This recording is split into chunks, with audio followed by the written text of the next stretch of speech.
What's up, YouTube? It's your boy Mike here from People's Choice Gaming, and today I got a corrupted breakdown for you guys of Ember Prime.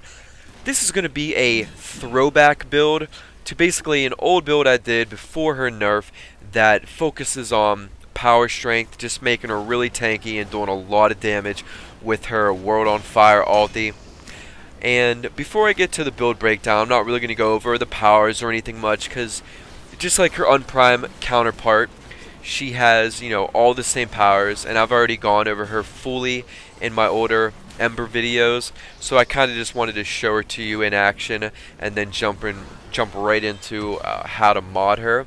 Also, if you go check out the wiki, search Ember Prime, you can find out the different void captures that you'll need to do to get her parts. And let me tell you guys, since Damage 2.0, even though she wasn't too good after her nerf, she's a lot better considering how infested are in Damage 2.0.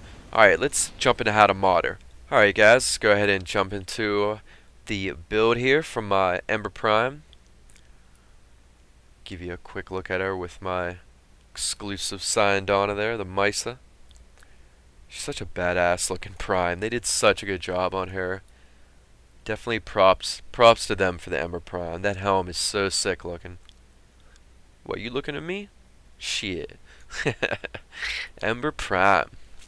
So this is going to be a level 30 build. No Forma.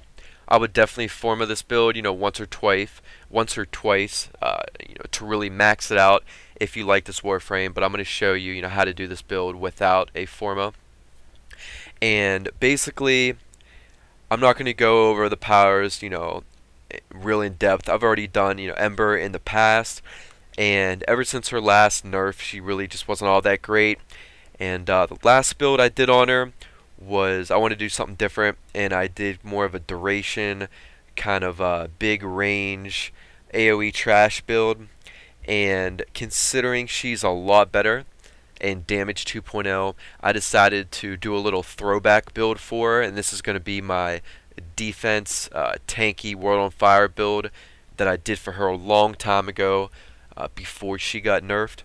To achieve this, you're going to use a rifle amp for max mod points, overheat, and World on Fire. World on Fire, being your ultimate and your main source of damage. You're just going to be running around doing really nice damage, especially now since Infested don't have armor, so you're not going to be losing a lot of your damage, and that's really nice since we're going to jack up the damage with Blind Rage. And your Overheat, which is going to be at default reducing 40% of incoming damage to your shields and health, and we're going to jack that up a lot more, making her super tanky by putting a 2 from the top Blind Rage on in her V polarity. 2 from the top is where I really like to keep Blind Rage at for all builds, because I don't want the power efficiency to be much more than it is right there at a negative 45%. Now, to counter that power efficiency loss, we're going to have to use a Fleeting Expertise. And to counter that 60% power duration loss, we're going to have to put a nice Narrow-Minded in. That's going to bring us up 12% for power duration and 15% for efficiency. And with Streamline, that's 45%. And with the 1 from the top flow, you're going to be completely fine as far as energy goes on this build. You're going to be able to cast your powers, as much as you need. You shouldn't have any problems with energy. And we will put a 1 from the top stretch in to counter the negative 48 power range on the Narrow-Minded. So only real, downfall of the build is we'll have a little less range, on the World on Fire. But that's completely fine. It's still got a nice range to it. And for this build, we are focusing on defense and really high damage, whereas the other build I was focusing on range and duration and kind of just clearing out trash. So I kind of like to do both takes on her, have a little bit of variety. And in her D polarity, the defense polarity, we got a 4 from the top redirection.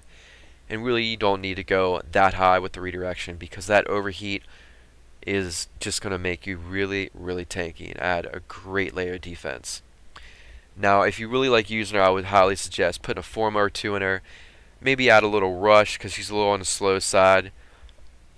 Get that stretch up one, maybe get that flow up one, just kind of top her off a little bit with some Forma. And that's basically it, guys. Hope you guys are enjoying Ember Prime. They did a pretty good job on her, I think. A little strange, though, that instead of getting an extra polarity like all primes normally do, they just changed her 2 dashes to a V and a D. I don't know what I think about that. What do you guys think about that? I'm curious to hear you guys' thoughts on Ember Prime, because they went in a complete different direction than they normally do with primes, or they normally go with primes. So kind of curious what you guys think. Leave me a comment below. So hope you guys enjoyed this video. Please comment, like, and subscribe. Make sure to hit me up during my live stream if you need some help. We'll do some Ember Prime runs. Alright, catch you guys later. Peace.